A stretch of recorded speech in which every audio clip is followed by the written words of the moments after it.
A, a nossa questão é o sintoma, ou santoma, com TH, tá? Que é diferente de sintoma, sintoma clínico, principalmente, né?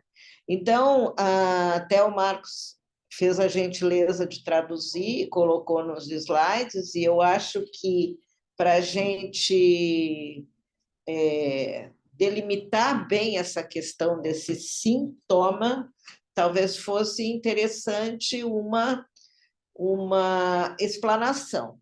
Esse é um ponto. Segundo ponto, que eu até tenho naquele meu, nem é um artigo, é um texto pequeno, que também está no grupo, que são os nós, né? Que eu falo dos nós borromeanos. E esses nós, eles nos dão nó, exatamente isso. O Marx estava dizendo que estava vendo lá o capítulo 23 e era tanto nó, o seminário 23, e era tanto nó que dá para a gente ficar perdida. E realmente o Lacan assim, faz uma explosão gráfica com esses nós, né? Mas o principal nós, para nós nos orientarmos na nossa questão do pai, é o nó borromiano. O nó borromiano enlaçado por esse quarto nó que se chama santoma. Tá? E aí nós vamos poder fazer essa ligação de tudo que nós viemos estudando até aqui, principalmente dois pontos.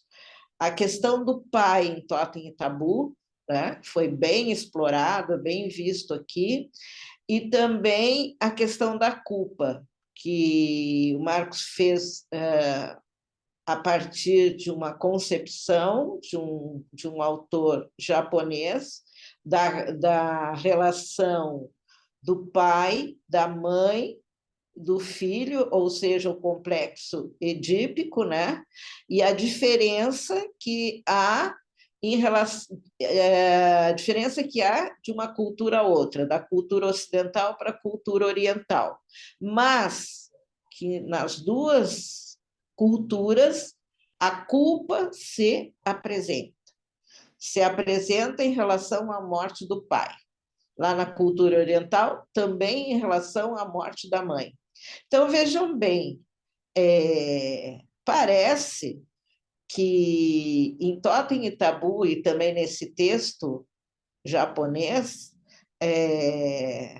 que nos mostra, revela a culpa, né? A morte do pai também tem uma questão com o amor, porque é depois da morte é que surge e da culpa é que surge esse sentimento de amor pelo pai. Então, nós tínhamos parado aí, nessa situação. Como é que o Lacan resolve esta questão que está lá no Freud, que é fundamental para tanto a parte teórica da psicanálise quanto a parte clínica? Porque não há psicanalista que não trabalhe na sua clínica essa questão do Édipo, né? O Édipo é a base para todo tratamento psicanalítico, né? Então, é claro que existe as digressões, e existe assim até um deboche em relação às interpretações psicanalíticas, tudo é o pai, tudo o filho se sente culpado em relação ao pai, o filho quer desfrutar da mãe, não pode, porque tem a figura do pai, mas isso, por sua vez, revela um fundamento importantíssimo com o qual a clínica trabalha e a psicanálise se vale, que é a castração. Então, o fundamento da castração é essa relação pai, mãe, filho, né? E todos os sentimentos que se desenvolvem a partir dessa relação, tanto no Édipo como lá em Totem e Tabu, e que isso, por sua vez, dá origem a essas relações conflituosas, mas se fossem só relações conflituosas, ok, mas é que produzem a neurose, né? E que a neurose, a psicose, e o contrário da neurose, como o Lacan diz, né? E que nós estamos estudando já faz um tempinho aqui, a perversão, né? A perversão é o oposto da neurose. Diz que o neurótico, ele quer ser um perverso, mas ele não consegue. Então, fica tudo no nível do imaginário. Então, essa questão da perversão que nós estudamos, eu fico muito satisfeita de ter trabalhado com isso, é um ponto de visibilidade para outro ponto que talvez a gente estude, que é a neurose, né? Então, isso eu estou falando dada a importância dessa questão do pai. Quem mais chegou aí, só para dar um oizinho? Marley, Caliandro e o Alain. Então, voltando aqui ao nosso Santoma, né? Só para dizer para vocês que Santoma, nó borromiano, nós,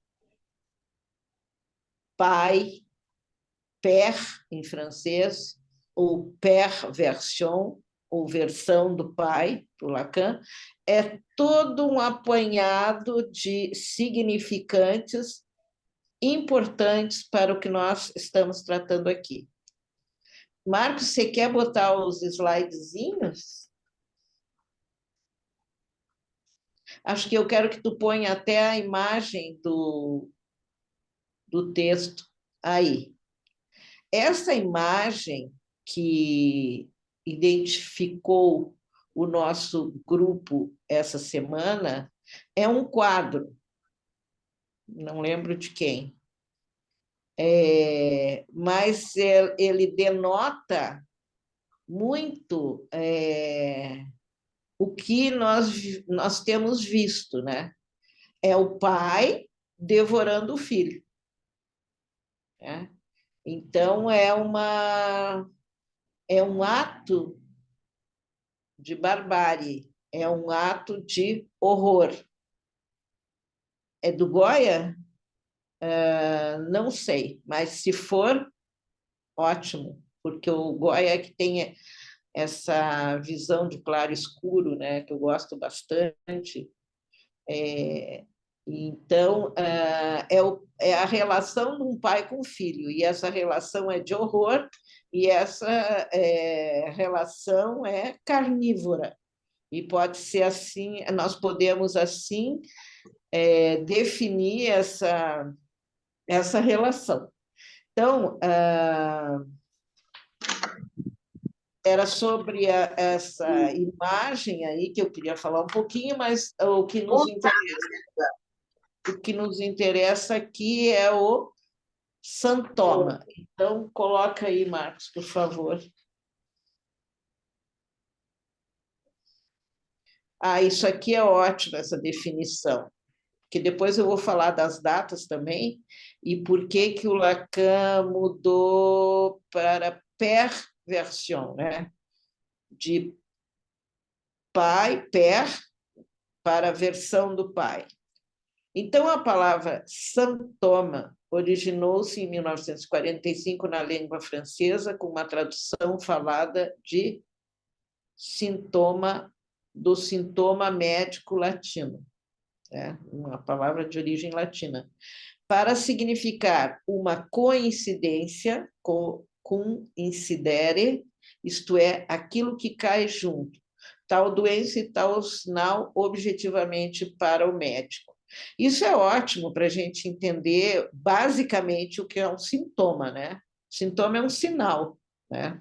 Então, é um sinal, que denota uma doença, né? O dicionário de Bloch von Wartburg nos diz que esse nome foi escrito sintoma. né? Que vem do verbo grego suntiteme, que significa colocar juntos, ou junto.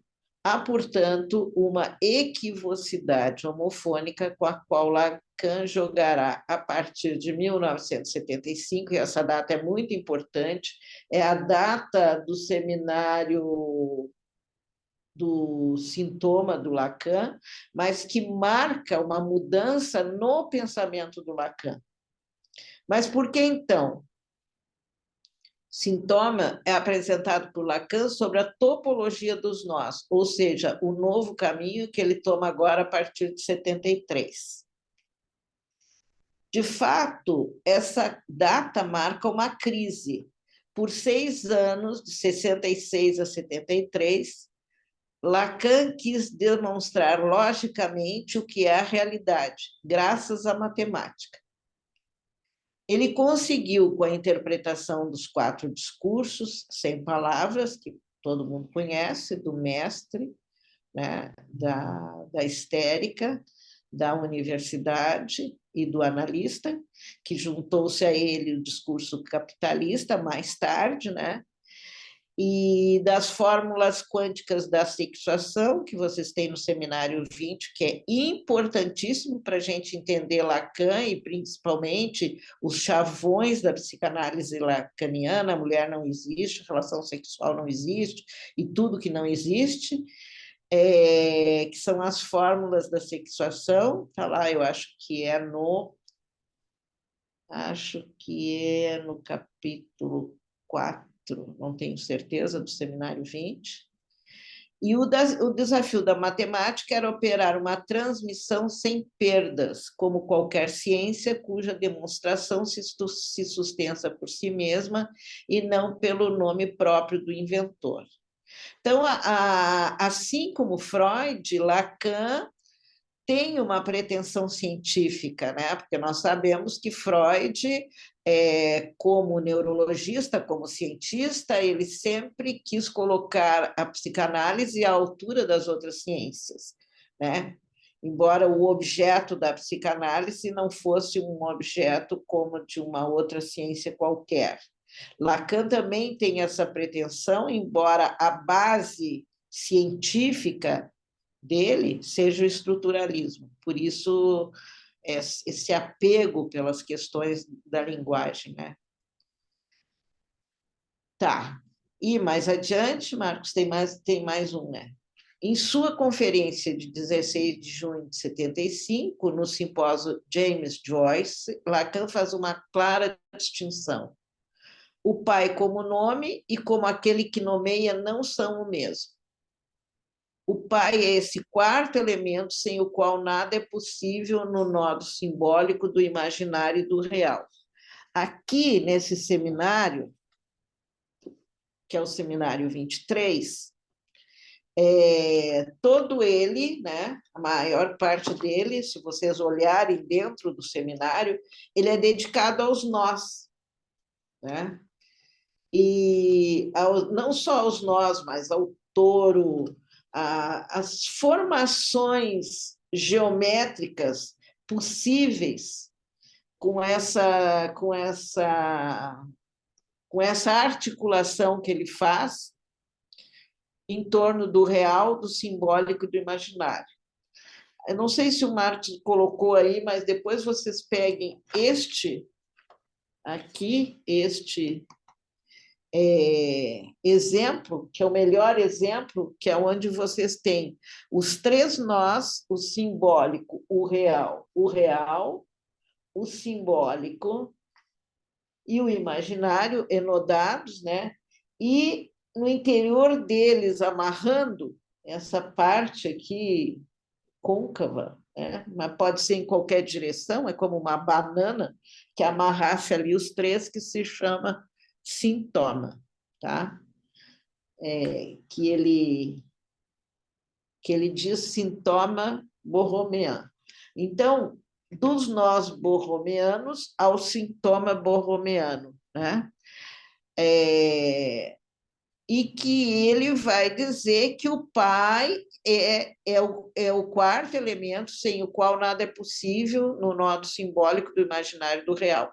E o que nós temos que prestar atenção é de que pai que ele está falando. Tá?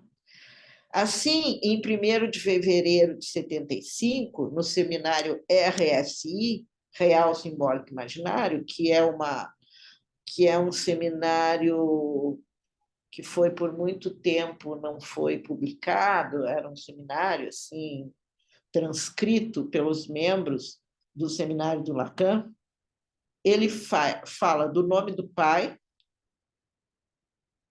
é como o pai do nome que ele ouve. Nosso imaginário, nosso simbólico e nosso real talvez estejam, para cada um de nós, ainda em um estado de dissociação suficiente para que apenas o nome do pai dê o nó borromiano.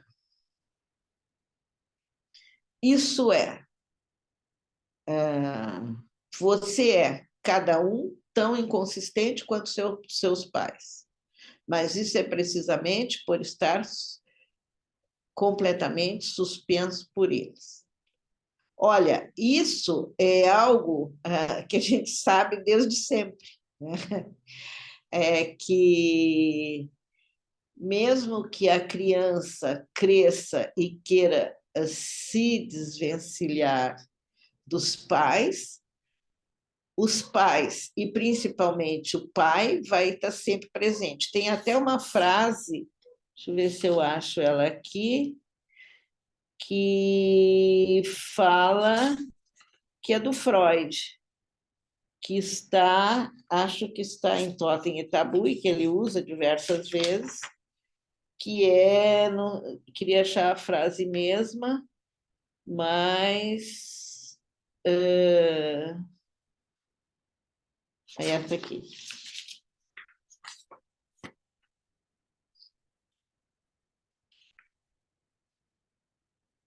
Que é uma passagem de Fausto de Goethe.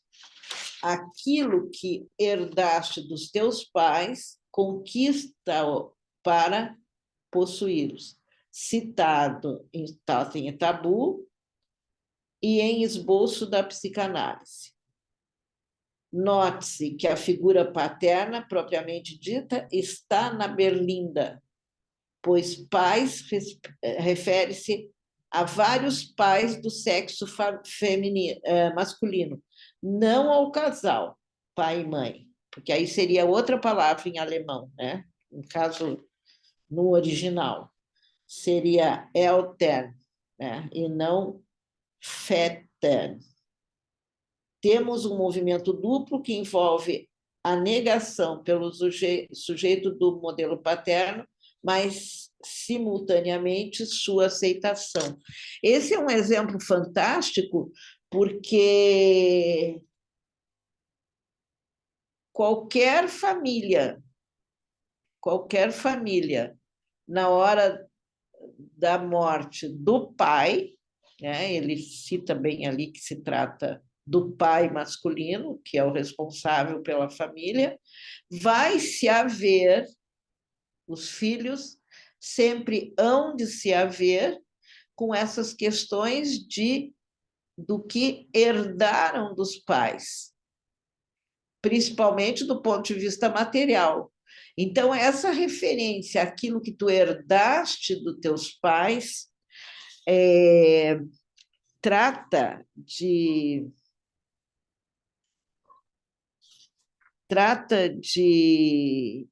de cuidar disso, né?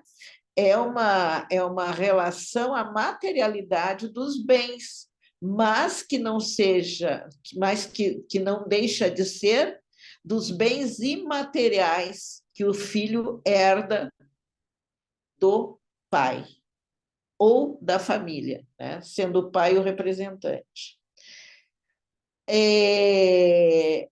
Então, essa questão do pai está lá em Totem e Tabu, nós vimos bem isso aí, né? Como é importante essa ancestralidade. Aqui o Freud retoma o Goethe, depois o Lacan retoma o Freud, e assim vai, de pai para filho também.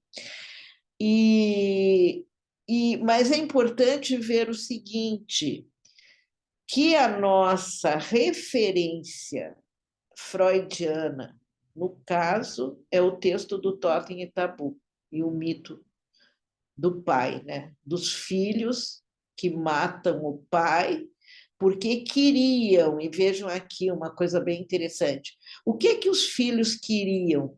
Eles queriam gozar de todas as mulheres como o pai gozava. Como eles não podiam ocupar o lugar do pai, eles resolveram matar, isso é um mito, né? Resolveram matar o pai para assumir esse lugar. E depois que eles matam o pai, eles veem que isso é impossível, que jamais eles poderão tomar o lugar do pai. E esse fato é revestido de culpa, incide a culpa sobre os filhos. Então, o Lacan vai dizer que esse fato, como essa imagem aí do pai comendo os filhos, e no fato os filhos matando o pai, ele é um ato sangrento e assassino, e o resultado não é só a culpa, o resultado é amor. Eles matam o pai, mas não por ódio do pai, mas por amor, porque é a ligação e a admiração que eles têm pelo pai que faz com que eles queiram suprimir o pai para ocupar esse lugar. Então, a perversão, como diz o Lacan, ou a perversão, como vocês quiserem, está ligada ao amor. Esse é um dado que era bom a gente guardar. E então, ao mesmo tempo que temos um ato de amor, temos um ato de perversão.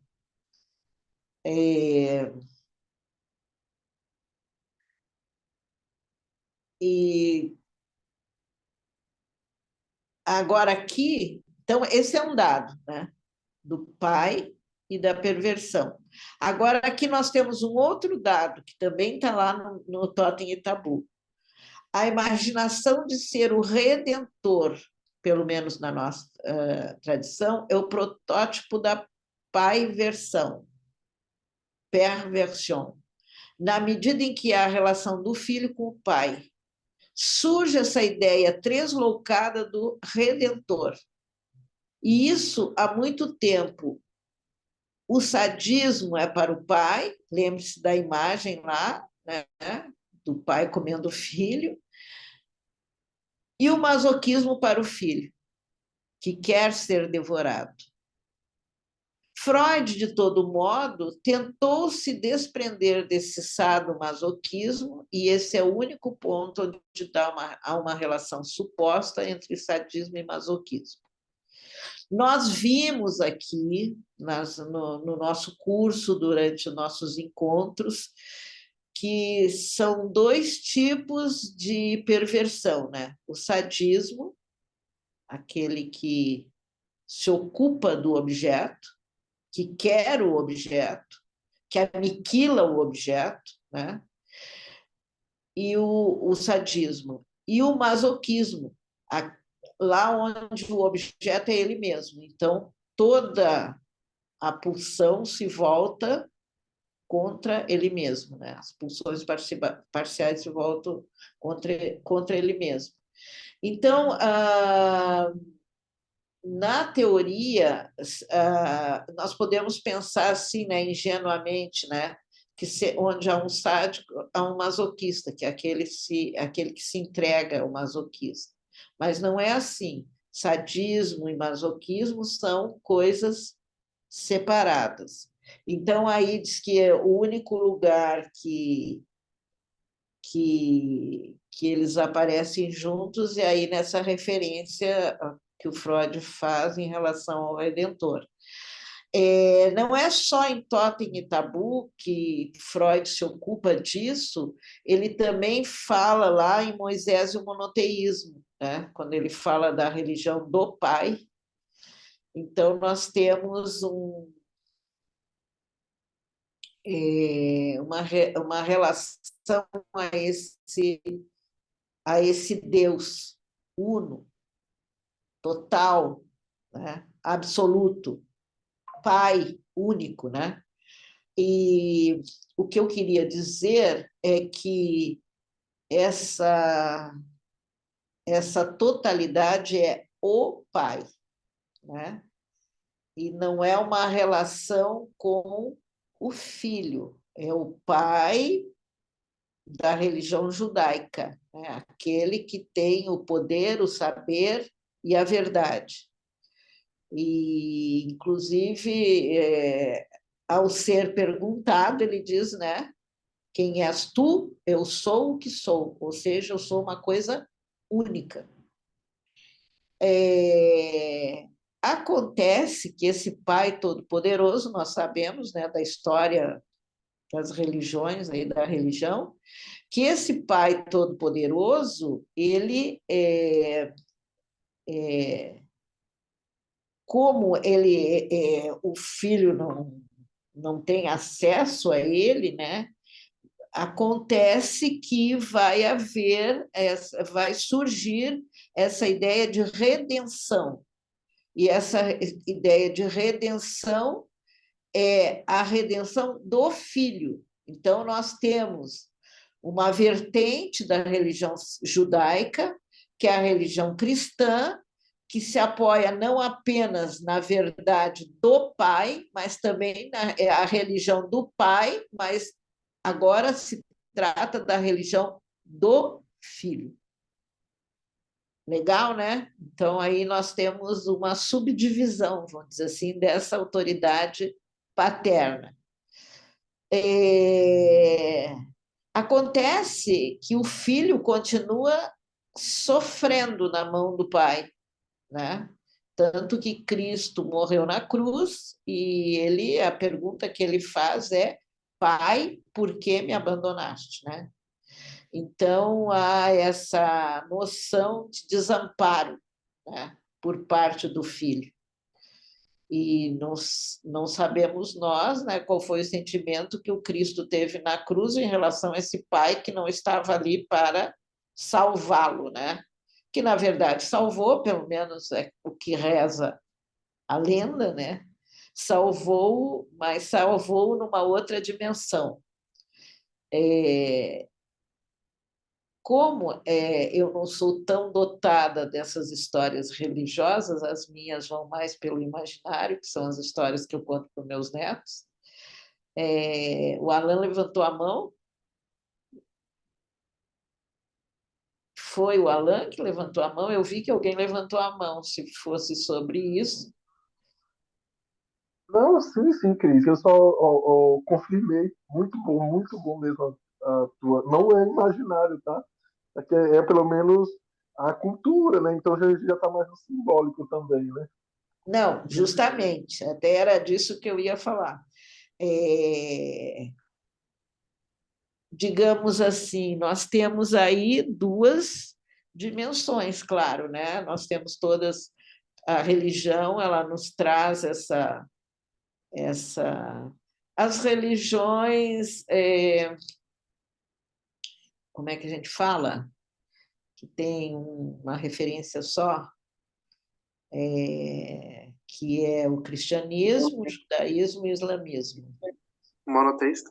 Monoteístas, né? Uhum. Monoteístas em relação ao Pai. Ou é Ô, Maomé? Cris, um Ah, detalhe, tá? Que todos eles estão, todas elas, né? Tanto o cristianismo, o islamismo e o judaísmo estão ligadas ao pai. Qual pai? Também a Abraão, né? Que é a figura paterna do Abraão, que é o pai das três fés, né? Não festa até, porque e ainda gostemos ou não lá na tanto a tradição judaica tem o filho, que é Isaac, e Ismael, que é o filho da empregada, né? Que no caso que Sim, seria os descendentes do povo islâmico. Então, que até então, todos esses filhos, os dois, tanto Ismael como Isaac, também seriam mortos, mostra visivelmente, né? Pelo menos Ismael, quando não foi para morrer, foi abandonado com a mãe para que morresse por conta. sim. Enfim, mas Mas, é muito boa, Cris, a tua referência, tudo certo, muito bom. E partindo da obrigada. perspectiva simbólica e imaginária, né? E se Sim, formos pegar isso trazendo um pouquinho mais antes do cristianismo até, que a gente só conhece a figura do filho como até mesmo a pessoa de Jesus, mas tem esses dois ainda das outras duas sim, religiões monoteístas. sim. Eu acho que, no outro lugar, o Lacan se refere a isso. Justamente essa passagem. Eu não sei qual é o seminário, eu até fiz um trabalho sobre isso, mas realmente não tô localizando assim de cabeça. Mas uma coisa que eu queria assim deixar bem claro é que a importância dessa figura do pai, né?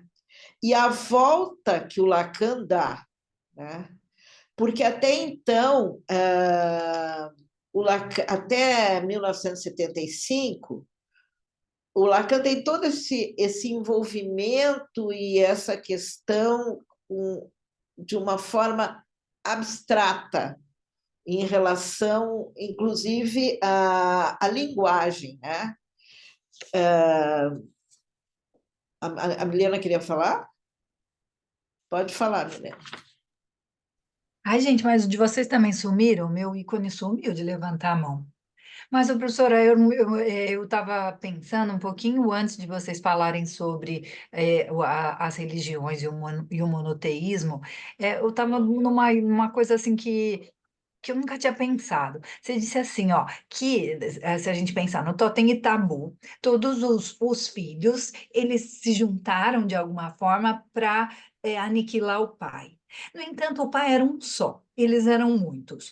E como eles podiam ter a fantasia de que um deles apenas tomaria o lugar do pai, ou o coletivo iria tomar o lugar do pai, então, essa parte para mim não encaixa muito, porque o que eles iam fazer? Eleição, barará, uma coisa assim. Eu sei que é tudo hipotético, mas, no entanto, é uma coisa de se pensar. E aí, o que vem em contraponto? Talvez uma necessidade de apagamento do pai, um apagamento total, porque vem a culpa. Aniquilar traz a culpa. Então, a única chance seria um apagamento irrestrito, que não sobrassem quase memórias. Enfim, essa minha primeira pergunta estava ali ainda com relação até às religiões que são monoteístas, porque a gente só pensa em um, mas é três, é a Santíssima Trindade, então nunca fica em um só. E a gente está falando bastante de único, de uno, de um só. O que você acha a respeito disso?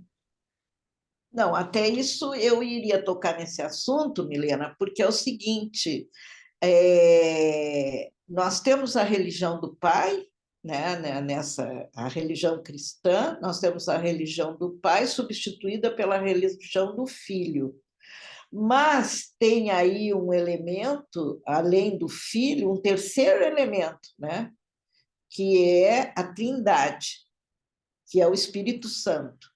Então, essa religião cristã, ela não é, na verdade, ela não é uma religião de um nem de dois, ela é uma religião de três. Até isso, o Lacan retoma, dizendo que o nó borromiano, na verdade, são três: é simbólico, real e imaginário, né? Agora, essa trindade, ela é importante para nós concebermos esse universo, tá? Não é à toa que em Hegel, por exemplo, nós temos pro pensamento, pro logos, né, se fazer, nós temos três, né? Nós temos tese, antítese e síntese, que seria a superação desses dois elementos, né? Então, aqui, concretizado na religião, a ideia do Espírito Santo é realmente isso, não sou eu que estou inventando, eu elucubrando para vocês, isso eu tive no doutorado com o professor Cirne Lima, que ele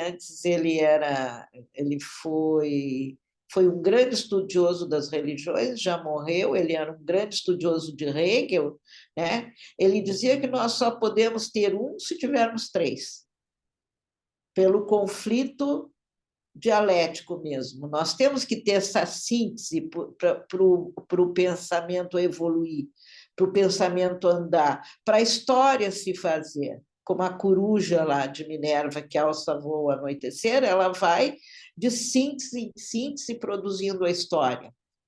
Então, aqui fica, nesses estudos de psicanálise, todo esse artigo que eu indiquei para vocês, ele vai falar do pai, como Lacan trata a questão do pai. Mas Freud, acho que vai além, porque ele trata do filho, não do filho, ele trata dos filhos, né? E desse mito, da construção desse mito, né? E a tua questão é bem importante, eu vou te dizer por quê, Milena, porque hoje, por exemplo, se nós quisermos pensar em quem vai tomar o lugar do pai, tem que ter uma eleição, que nem está havendo lá na Comunidade Europeia, para tirar um, quer dizer, são vários representantes para tirar um que será o primeiro-ministro. Então, de uma certa forma, é a evolução do totem e tabu, né? Onde todos têm que se aniquilar para tirar um, para vencer a eleição e que seja o representante, né? O representante do pai, que é o Estado. E não é mais nem a França ou a Alemanha ou qualquer Estado, é a Comunidade Europeia, né? Eu pensei muito isso quando eu estava vendo essas eleições lá na França para representante do governo, né? Então, esses governos parlamentaristas trazem muito isso para nós, né? O presidente não é nada, é uma figura só, uma representação. Tudo depende desses representantes do parlamento. E o Lacan se dá conta disso porque ele falava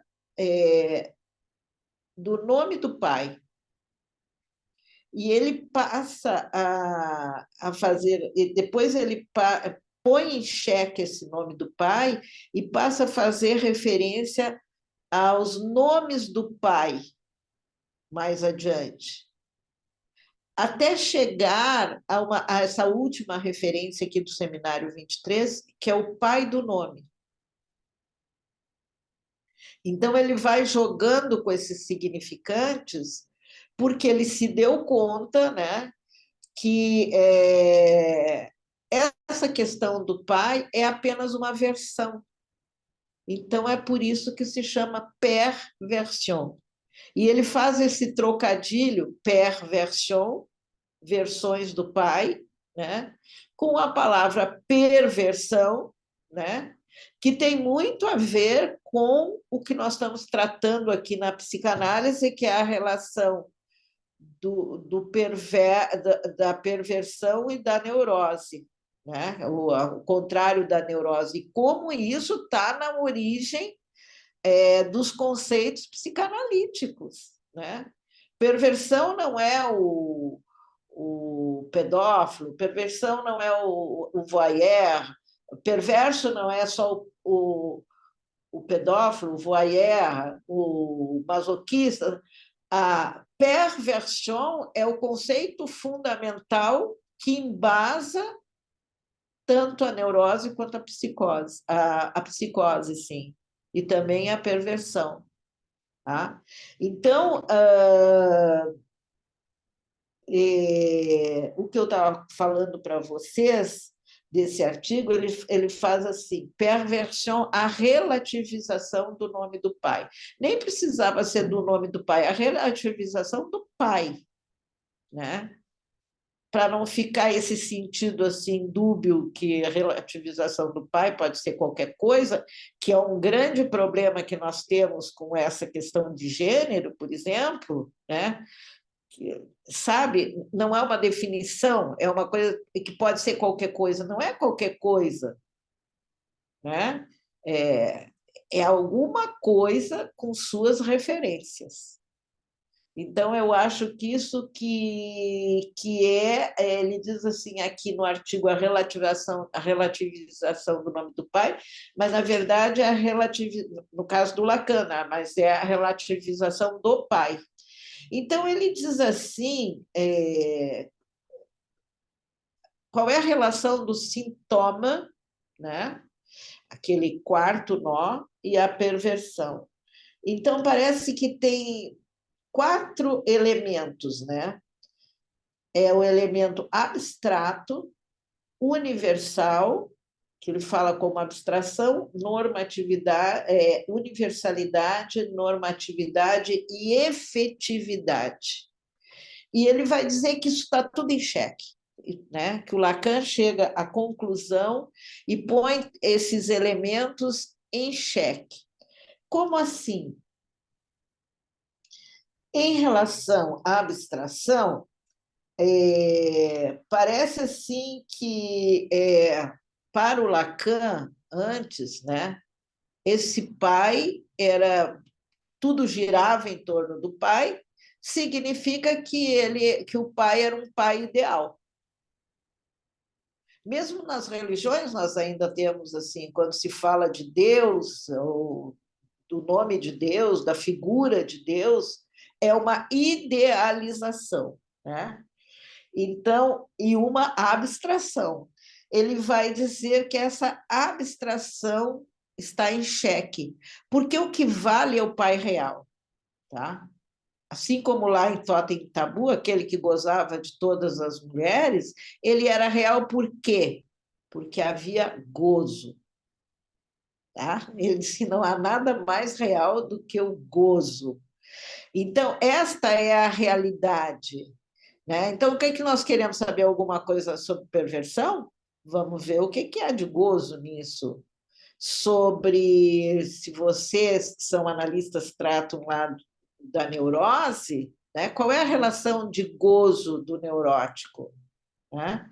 Então, ele vai dizer que a versão final do pai é o pai real.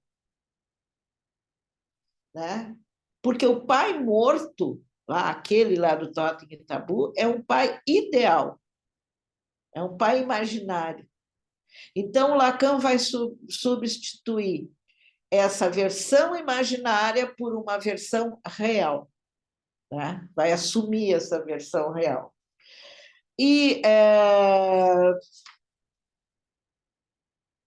isso é importante porque, dizemos assim, antes, a versão que o Lacan dava era uma versão simbólica. O pai na sua versão simbólica. O pai como significante, o significante pai, tá?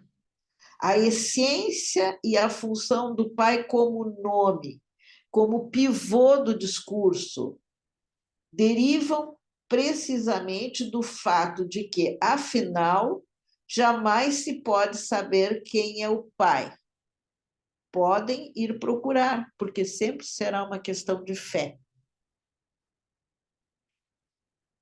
E ele acrescenta, fazendo referência aos avanços científicos em tal seara.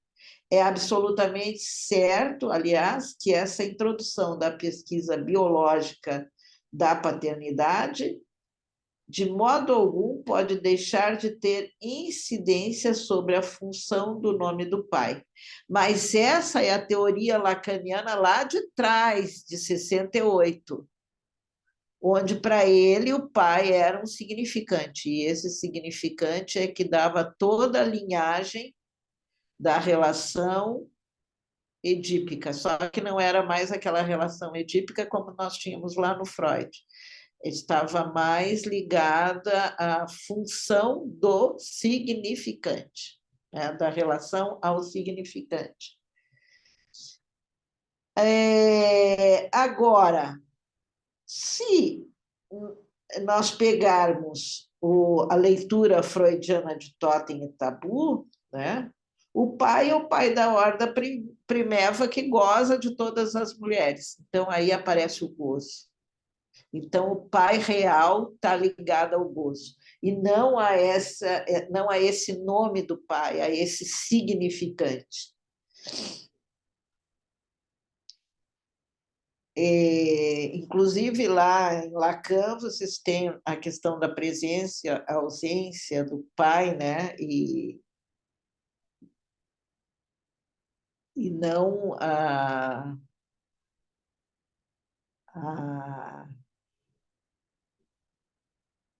aderência real, né? Inclusive, ele vai dizer aqui em algumas partes que o Lacan diz que o que é a mulher, a mãe, né, para o pai?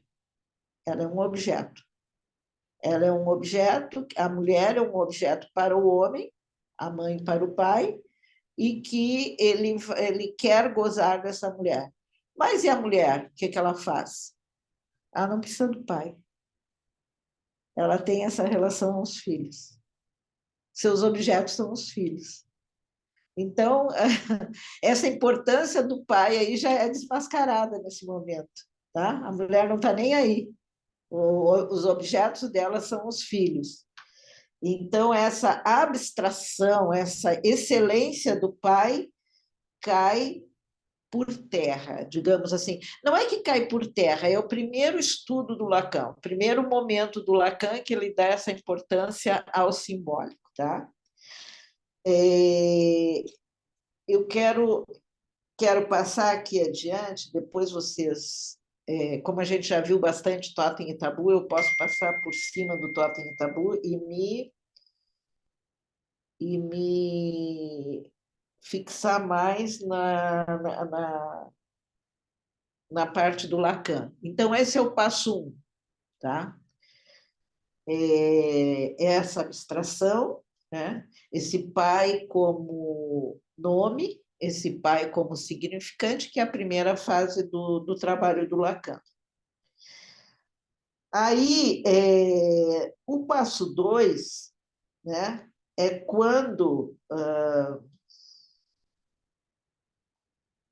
passo 2 já dei para vocês. O passo 2 é essa questão da morte, da culpa e a versão do pai. O passo 3, tá, seria a iluminação que só o nó borromiano pode dar ao se pensar essa questão do pai ou as versões do pai, a perversão, tá? O Lacan diz assim: pode-se dizer que na cultura ocidental, por influência do cristianismo, Deus funciona como modelo do grande outro, de cujo gozo o sujeito se coloca como instrumento. O perverso é um defensor da fé. Não esqueçam que o Lacan está sempre jogando no texto dele com a perversão e a perversão e o perverso. O perverso é um defensor da fé. Vale notar que o conceito cristão de trindade é recuperado via nó borromiano, que pretende enodar essa trindade infernal, tá? Do simbólico, do imaginário e do real. Bom, outra questão, outra relativização, além da abstração do nome do pai que fica em xeque, seria a universalidade do nome do pai. Então, o Lacan vai dizer, né, nessa nova concepção, que não se trata mais do nome do pai, mas dos nomes do pai. Da função paterna que o pai ocupa para a versão paterna. É muito mais democrático esse segundo momento e esse deslocamento da universalidade para a particularidade do pai. Isso é importante, como ele diz aqui, diz assim, ó, a pluralização dos nomes do pai é preparada e anunciada no seminário 6, como grande segredo da psicanálise. Por quê?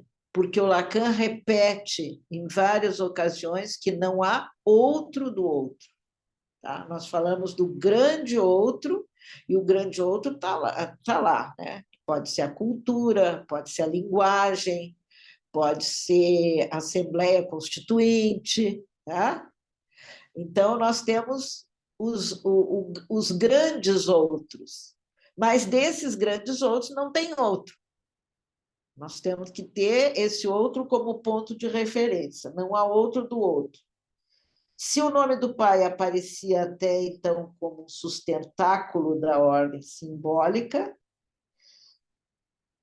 a ideia de que ela, em última instância, não está fundamentada no outro do outro, a torna inconsistente. As consequências disso são extraídas no último Lacan. O nome do pai dá lugar a uma multiplicidade de semblantes, nenhum dos quais podendo ser tomado em termos absolutos. Isso é bacana, porque na medida em que nós temos, vamos falar aqui da política, né, já que a gente gosta de entrar nessa seara, eu adoro, não gosto muito de falar aqui, mas, por exemplo, se nós temos o pai dos pobres, no caso, tá? Mas também nós temos um outro pai, que era o anterior a ele, né? Pelo qual morreram muitos pobres por causa da pandemia. Mas não deixa de ser pai. E se nós eliminamos essa ideia do pai dos pobres, o outro pai, nós não temos mais pai, nós temos semblantes de pai, o que é muito mais natural, o que nos deixa mais liberdade para sermos críticos, para entrarmos na sociedade com mais leveza. Então, isso que eu queria dizer com essa questão que nós não temos outro do outro, e que aí nós temos estes semblantes, nenhum dos quais pode ser tomado em termos absolutos. Mas o pai tem tantos, e tantos que não tem um que lhe seja conveniente, senão o nome do nome do nome. Não há nome que seja seu nome próprio, senão o nome como existência, ou seja, semblante por excelência. Esse aí é o Lacan de 2001, não sei qual é essa referência. 74, já é do segundo momento dele, né? Isso aqui é importante, porque só há o nome como existência. Esse conceito de existência vocês conhecem, né? EX, tracinho, existência, né? Não como existência, mas como essa parte separada da existência. Então, nós temos a abstração em xeque, a universalidade, o pai, em xeque, e ele vai dizer também, aqui o autor, que a normatividade do nome do pai também se torna algo que cai. Por quê? Porque não é porque ele é pai que ele não está sujeito a transgressões. Isso nós temos experiência todo dia, porque os filhos vivem, principalmente os jovens hoje, vivem transgredindo as normas do pai, né? Então, essa parte de normatividade, digamos, também cai por terra.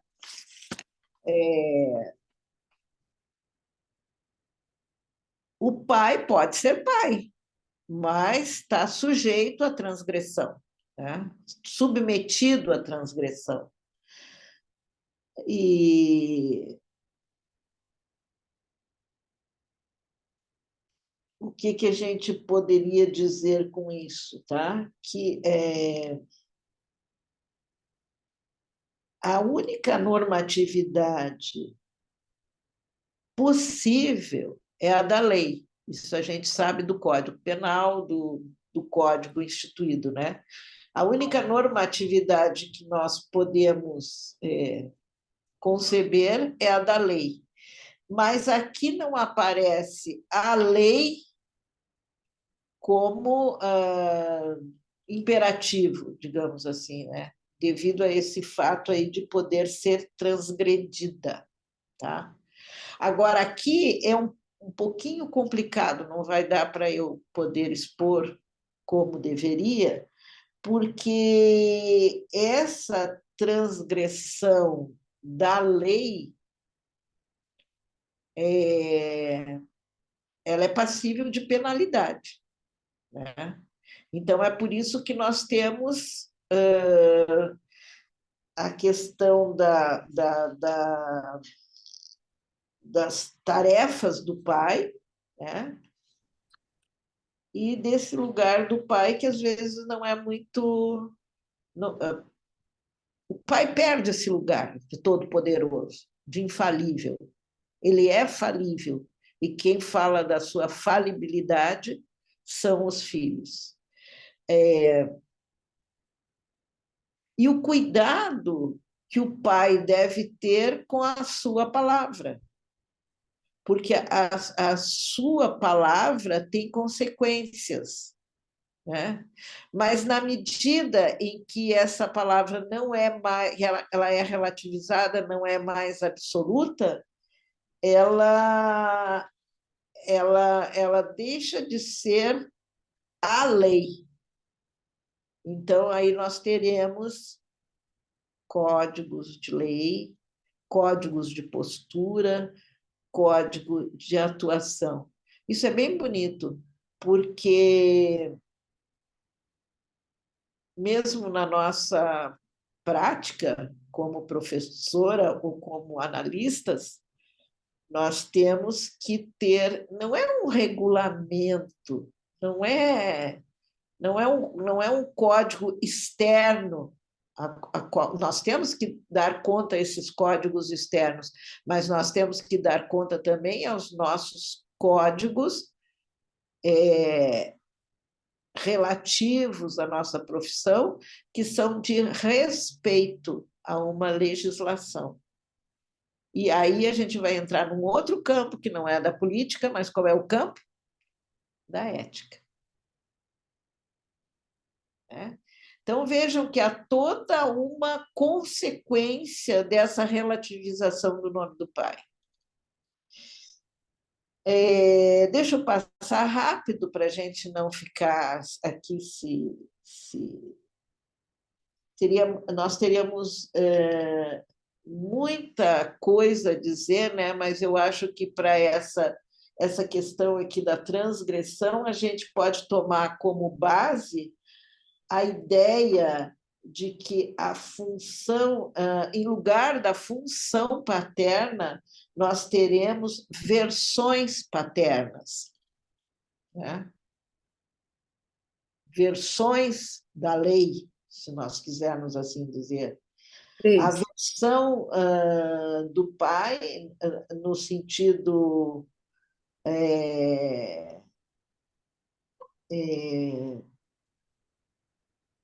no sentido aqui, ele faz algumas considerações sobre o genitivo e o substantivo e tal, que não nos interessa aqui, mas nós teremos, eu falei dos códigos de ética, mas nós podemos pensar também nos modelos éticos, né?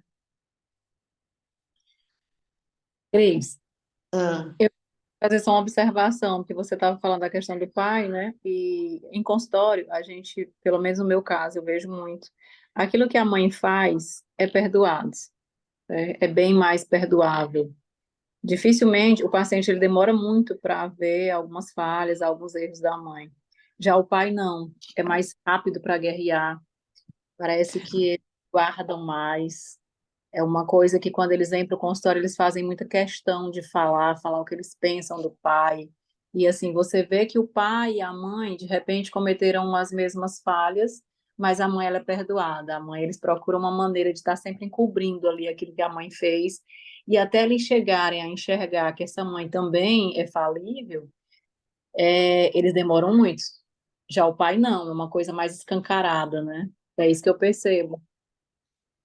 Mas aí nós temos que considerar o seguinte: veja bem, acho que aquele quadro lá do Seminário 20, que está lá, não sei qual capítulo, Marcos, tu não lembra qual é o capítulo? Que tem, nós temos os dois quadrinhos que nós, É o quadro da sexuação? da sexuação. É Aquilo no lá capítulo. é modelar para nós, porque nós temos de um lado, né, o feminino e do outro lado nós temos o masculino, né? Digamos assim. Esse quadro aí. Esse quadro é fundamental. Então, vocês veem aí que nós temos os elementos lógicos de existência, que é aquele E virado, e nós temos esse V virado, que é de totalidade, né? Então, nós temos, assim, do lado do feminino, ótimo, do lado, esse quadro vocês deviam ter na cabeça. Do lado do feminino, Eu não sei se nós tá temos sempre essa existência do X, né? A existência da mulher sempre barrada, sempre barrada. Então, aquilo que é barrado é mais fácil, digamos assim, Chile, de ser acessado. Já Aham. o lado masculino é mais absoluto, tanto que tem aquele V virado que significa para todo X, né? Então não há essa barra por cima, não há negatividade.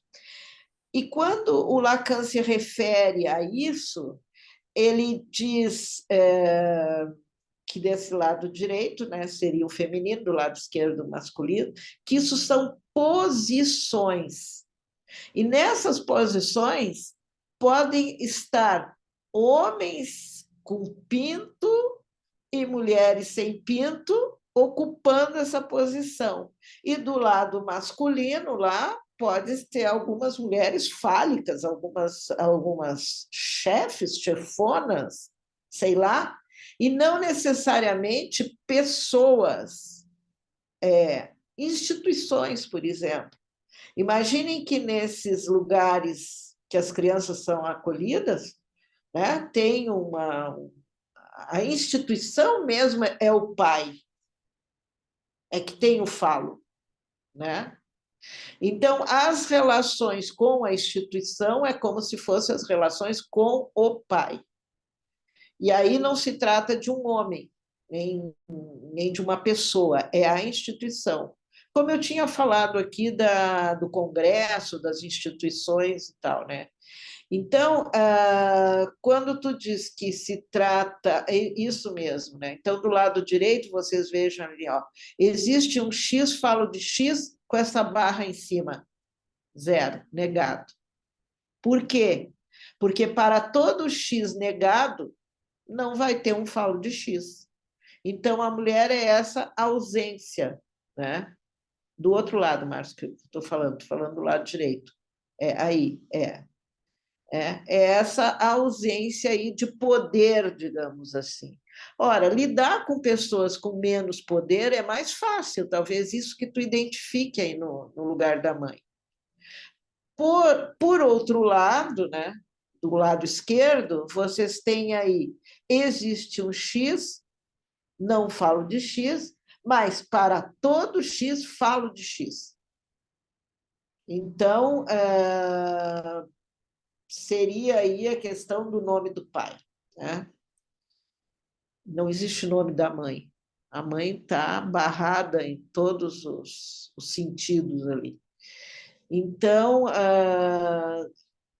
toda vez que a gente fizer referência, principalmente na clínica, eu me metendo aqui na clínica, que eu já fiz clínica, mas faço pouca clínica, toda vez que nós estivermos fazendo referência a pai, mãe, nos relatos dos pacientes, nós precisamos primeiro saber qual é o lugar que se põe aí nesse quadro, né? A pessoa, sei lá, o significante está nesse quadro. Esse quadro ajuda muito a gente pensar essas relações. Esse quadro foi uma das tentativas que eu falei no início, que o Lacan, uma das grandes iniciativas do Lacan para tornar a psicanálise científica através dos matemas, por exemplo. Isso aí são expressões simbólicas, né? Bom, voltando à nossa questão do pai, ficou Shirley, não sei se esclareci. Perfeito a sua colocação, muito obrigada. Voltando aí às nossas colocações que nós tínhamos tratado, né? Era a abstração, em xeque, era a universalidade em xeque, a normatividade, e essa questão da normatividade disse que está ligada à ética, né? Se vocês quiserem pensar mais. Aí vem a efetividade do nome do pai, né? Era o que Lacan fazia, né? E que é um outro elemento da perversão, né? Que seria a evaporação do nome do pai. O nome do pai era algo efetivo, agora isso se evapora. Por quê? Porque há uma carência do pai. O pai se revela também como carente, o pai se revela como bondoso, um pai que pode tudo, um pai que não pode nada, um pai que pode mais ou menos, um pai humilde, um pai humilhado, um pai atarracado, um pai grandioso. Então, todos esses substantivos se prestam ao pai, o que é impossível de substantivar um pai todo-poderoso. Tá? É por isso que aquela expressão de Deus, acho que é do Moisés, né? O Alain, que conhece essas histórias aí, que ele diz, não é do Moisés que deu as tábuas da lei, e quando perguntam quem ele é, ele diz, eu sou o que sou, né? Então, como o Lacan diz, eu sou o que sou, não há adjetivos, né? O Lacan, inclusive, diz que eu sou o que sou é um furo, né? É um furo. Ai, que bom que eu sou o que sou é um furo, porque pelo furo passam as coisas e pelo furo saem as coisas. Então, essa noção de pai nos traz essa redenção por ele ser o que é. Cristina, Ah, o Rafael colocou uma pergunta aqui no chat.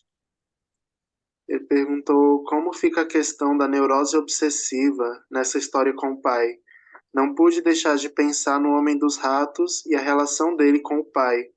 O caso da masturbação, do espelho e do fantasma. muito bom, Rafael, porque essa questão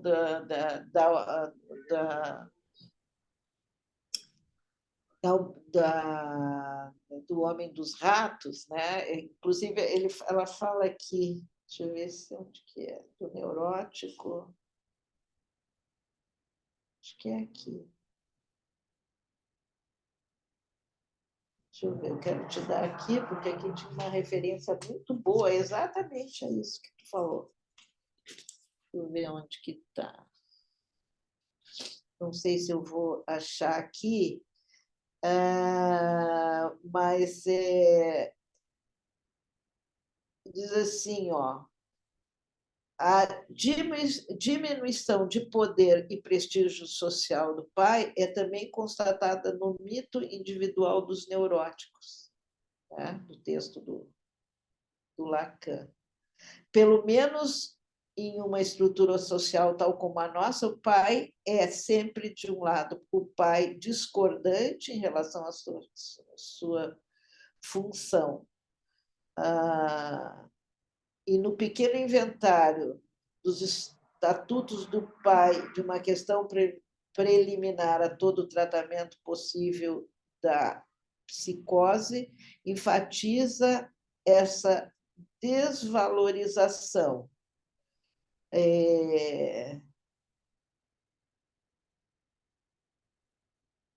Ou seja,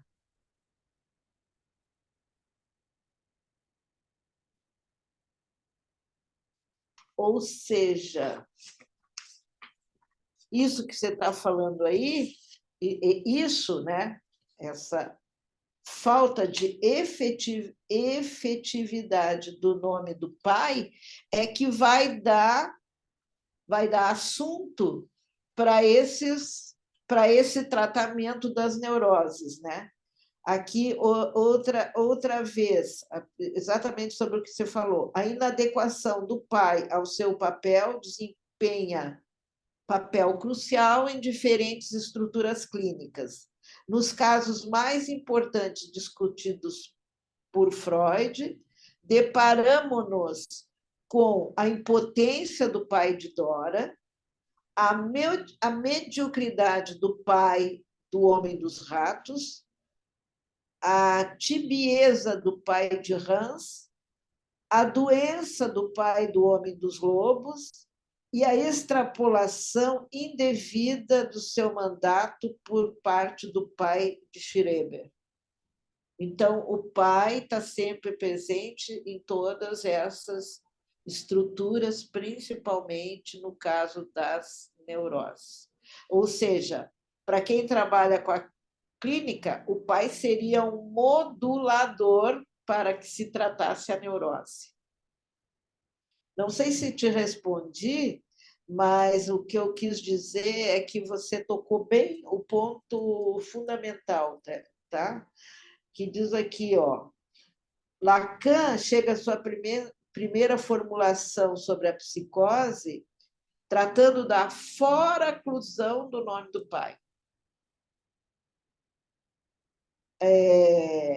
Uma estrutura que a separa da neurose, né? Uma maneira de nós constatarmos o que vai da psicose e o que vai da neurose. Quando malogra na criança a referência ao pai simbólico, é colocada em xeque a metáfora paterna e compromete-se a castração simbólica. Schreber é o exemplo mais agudo da investitura simbólica disseminada socialmente numa dada conjuntura histórica. Ou seja, nós precisamos dessas referências, né, desse pai,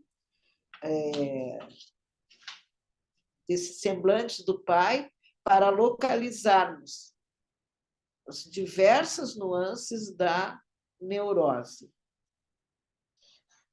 E o fato do pai se apresentar dessa forma dá lugar a esse adoecimento dos filhos, né? Revela algo fundamental que é a castração.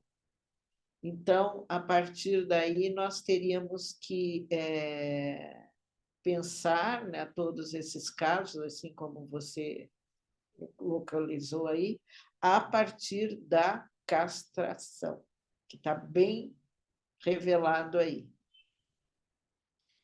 Mas, enfim, o que eu acho importante nessa história toda, tá, é que não é declarado, né, de uma forma absoluta, ou de uma forma assim clara pelo Lacan, é a mudança que ele tem em relação a essa questão do pai, que ele está lá ligado na performance simbólica com o nome do pai, depois ele passa para o pai do nome, né?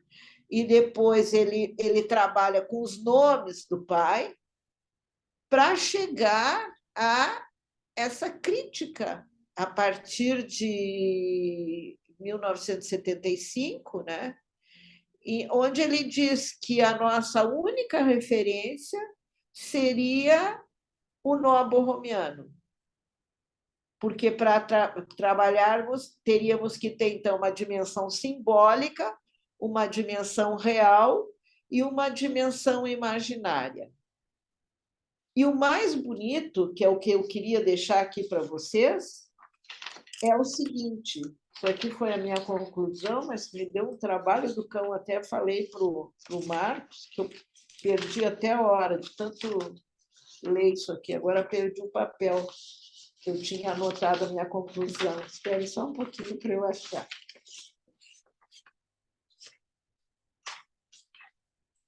Eu me senti genial com essa conclusão, que é uma conclusão bem simples, mas que é que mostra a virada do Lacan. Não acredito que eu não acho. Ah, tá aqui. Que a gente poderia definir esse sintoma com TH, aquele quarto nó, pensando da seguinte forma: se o Lacan abandonou essa dimensão simbólica e privilegiou, de acordo com Freud, o real, né, é que o real está além do simbólico. Né? O real vai além do simbólico. E o simbólico, nós sabemos, vai além do imaginário. Mas, por sua vez, é o imaginário que retorna ao real. Então, essa amarração do real ao simbólico, do simbólico ao imaginário, e o imaginário voltando para o real, essa amarração que quem dá é esse nó sob a forma de uma banana lá que vocês têm no modelo, né? Está aqui, que é o sintoma. Então, uma coisa tão complicada, uma palavra tão complicada, tantas elucubrações a respeito desse desenhinho aqui, é simplesmente uma amarração entre os três registros, mas um registro embasando o outro, e dando quer dizer, uma sustentação que é só esse sintoma que pode dar, porque ele segura, ele amarra, digamos ali, os três registros. Tá? Então, não é que eu diga que o real vale mais que o simbólico vale mais que o imaginário, ou tal e coisa. Não, são os três. Assim como o que eu tinha dito para vocês lá no nosso programinha. Pai, Filho e Espírito Santo. Uma tríade. Né? Então, são duas coisas. Primeiro, essa tríade, a importância dessa tríade, e outra coisa é essa ressignificação que o Lacan dá do momento 1, lá de 64, e para o momento 2, de 75. Então, vocês vejam como é difícil estudar Lacan, né? Porque você não pode pegar os elementos de pós-75, principalmente seminário RSI, e jogar com as interpretações lá de 64. Mas isso aí ele não diz assim, ó, meia culpa. Eu mudei, entendi, refiz, reconstruí, né? Isso aí é o que nós fizemos com nossos estudos. Então, era isso, queria agradecer a vocês. Muito obrigada. Obrigada por esse tempo todo que nós estamos juntos, né? E vale a pena, né? Cristina, eu ia só Oi. fazer uma pergunta para terminar. Estava pensando, a culpa, ela se encaixa justamente nesse lugar do sintoma, né? Que quando você pensa as religiões judaico-cristãs, o Nietzsche e o Schopenhauer vão colocar que ela se sustenta nessa culpa, né? Então, da mesma forma que a culpa dá uma sustentação para essas religiões, né? O sintoma dá no Novo Romiano. Sim, sim, porque todos os crentes são culpados. Todos nós, como crentes, somos culpados. E a nossa neurose trabalha por aí, né? Mas talvez seja melhor ser neurótico que perverso, que não tem culpa. E... Mas, porque o neurótico, a perversão se dá contra ele mesmo, então, imaginariamente. E a perversão, né, ela prejudica o outro. Ela, por ela não ter culpa, ela goza e maltrata do outro sem problema nenhum.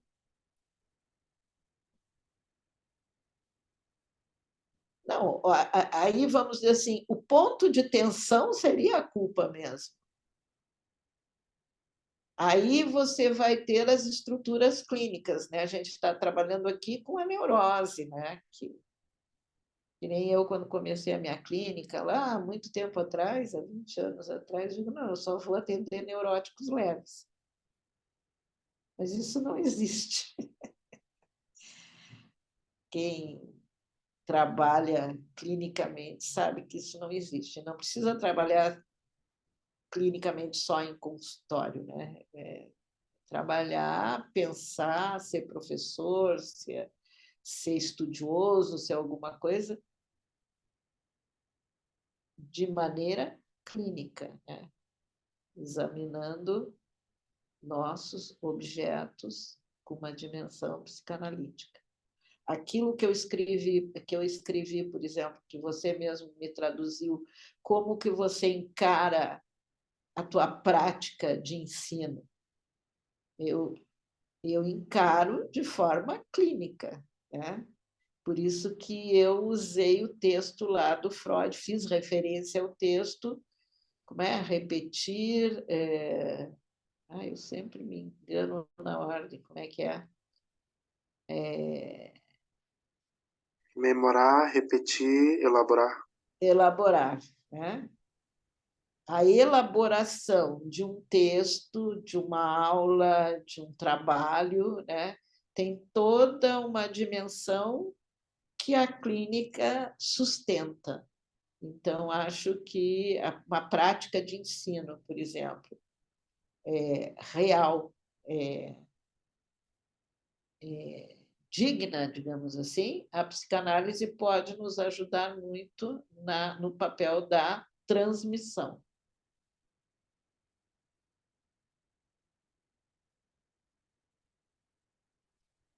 Bom, Gé, era isso que eu tinha para falar. Por isso que eu te disse, Marcos, que eu nem vi o tempo passar quando eu comecei a estudar isso aí. Porque Imagino. eu queria dar um fecho, né? Essa era a minha ideia, queria dar um fecho para a gente se dedicar agora ao nosso próximo tema.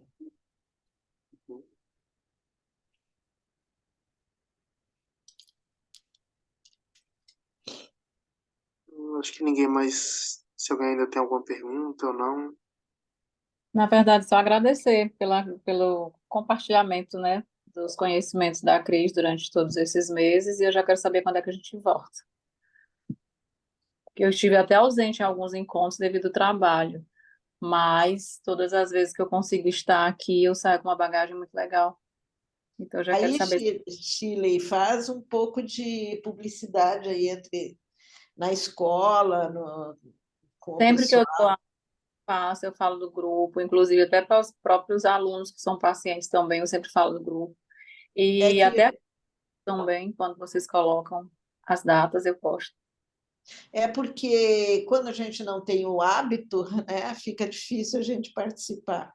Era isso que eu ia falar. A questão não é nem que falte conhecimento da existência do grupo. Eu vejo que falta mesmo é um compromisso, é saber que dali você sai com alguma coisa, que você sai com uma bagagem muito rica. Então, tem muita gente que não quer ter esse compromisso.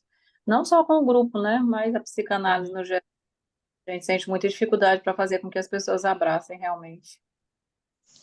Então tá bom, gente. Muito obrigada. Quem tiver que se ausentar, tchau, Milena, que já deu tchau aí. Um beijo bem grande. Tchau, Cris. Boa noite. Boa Eu, noite, Chile. Tchau, tchau. Boa noite para vocês. Muito obrigada. e até agosto. Até agosto. Continuem no grupo que a gente continua mandando as mensagens. Então, tchau, Você tchau. gravou, Marcos? Você não fez eu dar toda essa aula, todo esse tempo sem gravar. Eu gravei. É gravado. Daqui a pouco eu já vou postar. Até eu quero me escutar. Daqui a pouco eu vou postar já. Tá bom. Tchau, tchau. Tchau, gente. Obrigada.